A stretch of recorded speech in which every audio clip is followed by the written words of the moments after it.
நம்ம சென்னை வேசர்பாடி ரஜினிமாவுடைய மயான கொல்லைக்கு தான் வந்திருக்கோம். ஸோ என்னுடைய மாமியாருடைய மயான கொல்லை. இது என்னோட ஒரு 9 வருஷமா வந்துட்டு இருக்கேன். எங்க இருந்தாலும் சரி, தேர் எங்க போனாலும் சரி, செக்கடிக்கு வந்தாகணுன்ற மாரி வருஷம் எங்க போனாலும் சுத்தி நான் இங்க வந்துடுவேன். எல்லாருமே பார்க்குற மாரி வந்துட்டு யார் என்ன சொன்னாலும் சரி, அவங்க மட்டும் பண்ணிட்டே இருக்காங்க, தூக்கிட்டே இருக்காங்க. அந்த குப்பையெல்லாம் சேர்ந்து சேர்ந்து அவங்க உயரத்துக்கு போயிட்டே தான் இருக்காங்க என் மாமியாரு. இங்கேயும் வந்துட்டு கூட்டம் குறையத பாடில்ல, வந்தபடியே தான் இருக்காங்க, ஏறினபடியே தான் இருக்காங்க. யாருமே குறைஞ்சிட்டு போயிட்டு, ஐயோ! அவங்க அப்படி இப்படிலாம் சொல்றதெல்லாம் கிடையாது. ரொம்ப சந்தோஷமான விஷயமா இருக்கு. ஏன்னா, இங்க வந்து பார்த்தீங்கன்னா, அந்த ஸ்பெஷலே வந்து மேளம், அந்த அம்மன் வேஷம் விடுறது. ஏன்னா, எங்க மாமியார பொறுத்தவரைக்கும் அவங்க வந்து கலைக்கு ஃபர்ஸ்ட் முக்கியத்துவம் குடுப்பாங்க. நாட்டுப்புற கலைனா ரொம்ப ரொம்ப பிடிக்கும் அவங்களுக்கு. ஒரு தொழில் செய்றவங்கள பார்க்கணும்னு நினைப்பாங்க. அதுபோல தான் வருஷம் வருஷம் யாருக்குமே நம்ம காசு இல்லன்னு சொல்லிட்டு கம்மி கூட பண்ண மாட்டாங்க. எல்லாரையும் வர சொல்லி அவங்க கேட்கற காசோட எக்ஸ்ட்ரா எடுத்து குடுத்து அனுப்பிச்சு விடுவாங்க.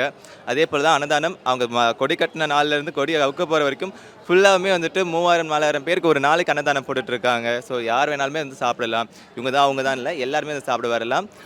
நீங்க எப்பயுமே வந்தாலுமே சரி, எம்கேபி நகர்ல ரஜினி அம்மா மயான கொல்லைய வந்துட்டு கண்டிப்பா விசிட் பண்ணணும். இன்னும் டைம் இருக்கு. பக்கத்துல இருக்கவங்க எல்லாரும் வந்து பாருங்க. முடியாதவங்க கோவில்ல வந்து சாமி வழியா அருள் வாங்கிட்டு போங்க. ஏன்னா, நம்ம வந்துட்டு எவ்வளோ நல்லது பண்றோம். அதில ஒரு விஷயமா தான் இவங்களும் பண்ணிட்டு இருக்காங்க. இவங்களுமே வந்துட்டு ஃபுட் ப்ரொவைட் பண்றதுலேருந்து, ஆசிரமத்துக்கு குடுக்கறதுலேருந்து, குழந்தைங்களுக்கு வந்து ஃபீஸ்லேருந்து எல்லாம் குடுத்துட்டு தான் இருக்காங்க.